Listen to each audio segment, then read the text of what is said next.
First of all अस्सलाम वालेकुम। Negotiation को एक्सप्लेन करें। आपका पेपर है, अल्लाह ताला आप सब कामयाब करे। Explain what negotiation means within alternative ADR के important questions explore importance in resolving conflicts without वो मैं आप सबको resorting to conventional legal channel. अब नेगोशिएशन का प्रोसेस आपने एक्सप्लेन करना है। डेफिनेटली डेफिनेशन होगी इसकी इनिशियली, फिर इसके फीचर्स होते हैं। फीचर्स के अंदर अल्टरनेटिव डिस्प्यूट से और कंपेयर करेंगे आप इसको कन्वेंशनल लीगल चैनल से कि कोर्ट में जाने से आपको क्या नुकसानात हैं और नेगोशिएशन के ज़रिए अपना मैटर सॉल्व करने के आपके क्या बेनिफिट्स हैं। ये आप कंपैरिजन भी देंगे और इसकी इम्पोर्टेंस भी बताएंगे। आप लोगों को पता है कि एक लीगल जो एडवर्सेरियल सिस्टम जिसे हम बोलते हैं, कन्वेंशनल लीगल चैनल मतलब कि थ्रू कोर्ट आप एक डिस्प्यूट को रिजॉल्व करवाते हैं। और जब आप एडीआर का कोई भी मोड अडॉप्ट करते हैं, ये तो नेगोशिएशन है ना, तो आपके पैसे भी बचते हैं, टाइम भी बचता है, आपकी फीसेस भी बचती हैं, आप लोगों का को इजी प्रोसीजरल ट्रीटमेंट होता है जहाँ पे आप अपनी मर्ज़ी से टाइमिंग सेट करते हैं, शेड्यूल तय करते हैं, फिर आप लोग अपने रिलेशनशिप भी प्रिजर्व करते हैं। तो ये सारी बातें किसी भी मोड के बारे में आ जाए कि एडीआर कन्वेंशनल लीगल चैनल से बेहतर है, तो वो ये सब बातें आप लोग बता सकते हैं। उसमें नेगोशिएशन से पूछा जाए तो नेगोशिएशन के बारे में डिटेल का लेक्चर अपलोड किया। नेक्स्ट क्वेश्चन है कि मीडिएशन, उसकी outline, stages, detailing how it differs from arbitration and litigation. Mediation में ऑब्वियसली आप सब लोगों को बता चुका हूँ अपने डिटेल लेक्चर में कि मीडिएशन का मतलब ये है कि एक न्यूट्रल थर्ड पार्टी एफर्ट करेगी कि आप दो डिस्प्यूटेड पार्टीज टेबल पर आएँ और अब डायलॉग के ज़रिए अपना मामला रिजॉल्व करें। यहाँ पे कंसिलिएशन और मीडिएशन में थोड़ा सा फ़र्क याद रखिएगा कि मीडिएशन में सॉल्यूशंस नहीं बताने, सजेशंस नहीं बतानी, अपनी ओपिनियंस नहीं बतानी मीडिएटर ने इस तरह से, और इम्पोज नहीं करनी। उसने कन्वीनियंटली पार्टीज़ को इकट्ठे बिठाना है कि उनकी प्रॉब्लम रिजॉल्व हो सकें। तो स्टेजेस आपको पता है कि बारी बारी फिर डिस्कशन होगी मीडिएटर की, फिर उस आमने सामने बैठेंगी पार्टीज़, फिर वहाँ पे ओपन क्वेश्चंस होंगे। तो ये स्टेजेस और डेफिनेशन, इसकी आउटलाइन, ये सब डिटेल से आपने पढ़ना है। आर्बिट्रेशन से कैसे डिफ़र करती है? आर्बिट्रेशन से ऐसे डिफ़र करती है कि आर्बिट्रेटर एक अपॉइंटेड पर्सन होता है जो कि दोनों पार्टीज़ के दरमियान डिसीजन देता है, एविडेंस कलेक्ट करता है, जबकि मीडिएटर ने ऐसा कुछ नहीं करना। उसने सिर्फ दोनों पार्टीज़ को कंफर्टेबल एनवायरनमेंट में इकट्ठा करके उनको ये कहना है कि आप अपना डिस्प्यूट आपस में रिजॉल्व करें। तो लिटिगेशन से कैसे डिफ़र करती है? बहुत इंपॉर्टेंट बात है कि लिटिगेशन में एक जज होता है, उसका बाइंडिंग होता है, आप कॉन्फिडेंशियलिटी कोई नहीं होती, पार्टीज़ सारा कुछ ओपनली डिस्क्राइब करना पड़ता है जज के आगे, एविडेंस आती है, तो रिलेशनशिप भी प्रिजर्व नहीं कर सकते आप। तो ये सारी बातें आप इस क्वेश्चन के अंदर लिख। नेक्स्ट क्वेश्चन है जी, नेगोशिएशन का प्रोसेस एग्जांपल्स के साथ डिस्कस करें। Essential attributes required for the negotiator.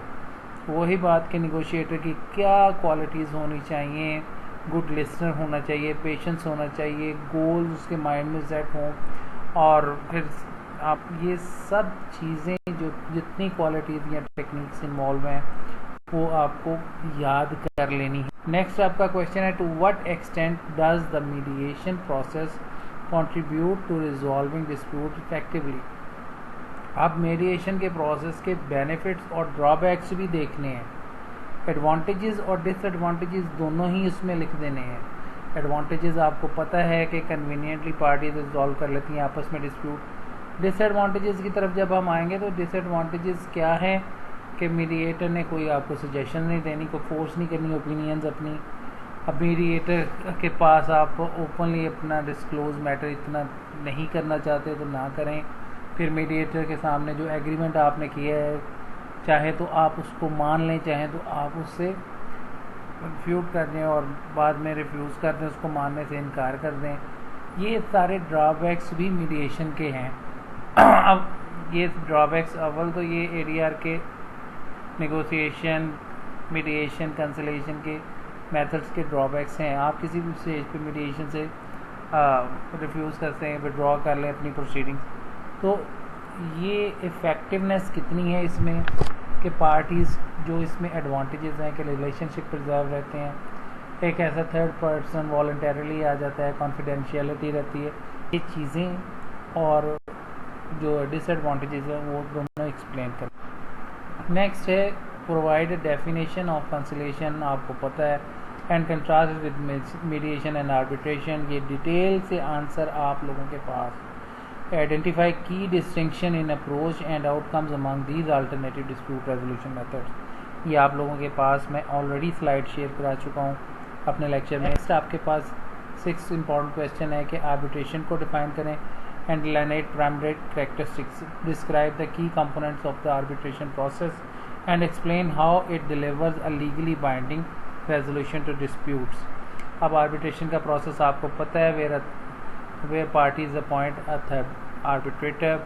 If they disagree, they go to the court, then court appoints arbitrator. इस सूरत में क्या है प्रोसेस, आप लोग बिल्कुल जैसे एक केस प्रेजेंट करते हैं, आप उस केस के वो अपने केस को प्रेजेंट करते हैं आर्बिट्रेटर के सामने। आर्बिट्रेटर का काम क्या है, ये आगे क्वेश्चन बड़ा इंपॉर्टेंट है कि उसका रोल और उसकी पावर्स। ये क्वेश्चन इंपॉर्टेंट क्वेश्चन में लिखा हुआ है कि उसका रोल क्या है। वो एक न्यूट्रल रह के दोनों पार्टीज़ को असेस करके, उनकी एविडेंस असेस करके एक इम्पार्शियल डिसीजन देगा जो कि with in the 4 corners of arbitration agreement को डिस्प्यूट को रिजॉल्व करेगा।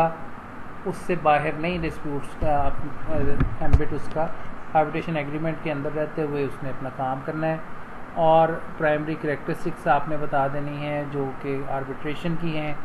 क्या है जी कि आपके पास पार्टीज़ अपनी मर्ज़ी से फॉरम चूज़ करती हैं, अपनी मर्ज़ी से आर्बिट्रेटर चूज़ करती हैं। फिर आर्बिट्रेटर न्यूट्रल होगा, न्यूट्रल होने के बाद उसके बाद प्रोसीजर वही अडॉप्ट करेगा जो कि आपका एक फेयर ट्रायल का प्रोसीजर होता है। अब ये सारी चीज़ें की कंपोनेंट्स इसके आप लोगों ने डिटेल से अटेम्प्ट करने हैं क्वेश्चन का आंसर। नेक्स्ट है contrast and ad hoc arbitration with institutional arbitration. Ad hoc आपको पता है जहाँ पे आप अपने रूल्स खुद सेट कर लेते हो, और जबकि इंस्टीट्यूशनल आर्बिट्रेशन आप अपना पूरा मैटर किसी इंस्टीट्यूशन, जो आर्बिट्रेशनल इंस्टीट्यूट बने होते हैं, जैसे इंटरनेशनल कमर्शियल आर्बिट्रेशन के लिए इंटरनेशनल चैम्बर ऑफ कॉमर्स बना हुआ है, सियाक बना है सिंगापुर इंटरनेशनल आर्बिट्रेशन कोर्ट। ये इस तरह के चैम्बर से अगर आप यहाँ डोमेस्टिक इंस्टीट्यूशंस हैं उनसे आप आर्बिट्रेशन करवाते हैं तो वो इंस्टीट्यूशनल होती है। जो स्ट्रेंथ और वीकनेसेस ऑफ बोथ अप्रोचेस क्या है आपके पास है। What are the point of differences between the ADR and adversarial system, ये आप सब लोगों को पता है। What factors lead disputing party to choose ADR over pursuing legal action in a court of law. इसमें एडवांटेजेस बता देने हैं एडीआर के और डिसएडवांटेजेस लीगल सिस्टम के। Examine the legal framework of arbitration in Pakistan and elaborate the essentials of arbitration agreement. Essentials of arbitration agreement, वो जाहिरी बात है जो एग्रीमेंट के एसेंशियल्स हैं वही आर्बिट्रेशन एग्रीमेंट के हैं, और आर्बिट्रेशन एग्रीमेंट रिटन होना बहुत ज़रूरी है। फिर पार्टीज मेजर हों, माइनर के साथ आप एग्रीमेंट करके ना आ जाएंगे जनाब मेरा उससे आर्बिट्रेशन का एग्रीमेंट हो गया। तो ये जो चीज़ें रिक्वायर्ड हैं कि एग्रीमेंट के इसेंशियल्स जो चीज़ें हैं वही आर्बिट्रेशन एग्रीमेंट की भी हैं। जो एक एडिशनल चीज़ है वो ये है कि लाजमी। नेक्स्ट है क्वेश्चन के elaborate the modes of international commercial arbitration. आपको बहुत अच्छी तरह से पता है इस चीज़ को, प्रोसीजर बता देना आपने कि किस तरह से हल होता है, सॉर्ट आउट होता है। आपके पास आ जाएगा elaborate the role and powers of arbitrator. कोई नहीं कि एक न्यूट्रल जज की तरह काम करता है। पावर्स क्या है कि दोनों पार्टी से एविडेंस ले सकता है, administer oath to the witnesses, और फिर डिसाइड करने की पावर है, फिर विटनेसेस कॉल करने की पावर है। इंटरम पावर्स हैं कि किसी भी कोई अगर इंटरम रिलीफ किसी को चाहिए फ़ौरन एमरजेंसी, तो वो उसको प्रोवाइड